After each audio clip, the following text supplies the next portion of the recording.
PM किसान के लाभार्थियों की संख्या में बड़ी गिरावट देखने को मिल रही है। अप्रैल जुलाई 2022 के दौरान लाभार्थियों की संख्या 10 करोड़ 47 लाख तक पहुंच गई थी।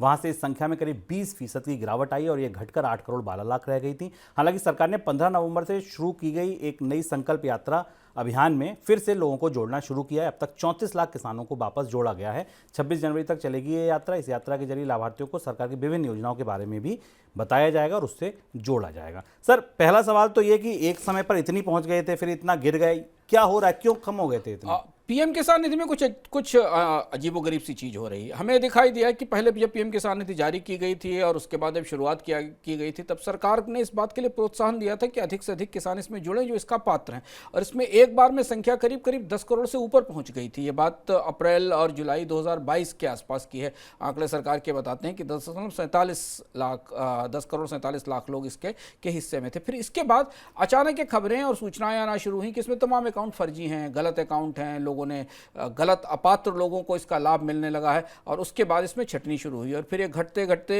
करीब करीब 8 करोड़ से नीचे आ गई संख्या। अब चुनाव के करीब फिर इसमें नए लोग जोड़े जा रहे हैं। स्वाभाविक सी बात है कि चुनाव से पहले सरकार इस तरीके की योजना लाने की कोशिश, इस योजना में का दायरा बढ़ाने की कोशिश कर रही है जिसमें ज़्यादातर किसानों को इसका लाभ मिल सके। उत्तर प्रदेश खासतौर पर बड़ा राज्य है जहां पर सबसे ज़्यादा लोग नए जोड़े गए हैं। इसके अलावा राजस्थान, मणिपुर, झारखंड और महाराष्ट्र में भी जोड़े गए। उत्तर प्रदेश में निकाले भी सबसे ज़्यादा लोग गए थे। अकाउंट्स भी जो फर्जी पाए गए थे अपात्र लोगों के प्रधानमंत्री किसान सम्मान निधि में, वो भी उत्तर प्रदेश उन राज्यों में प्रमुख था।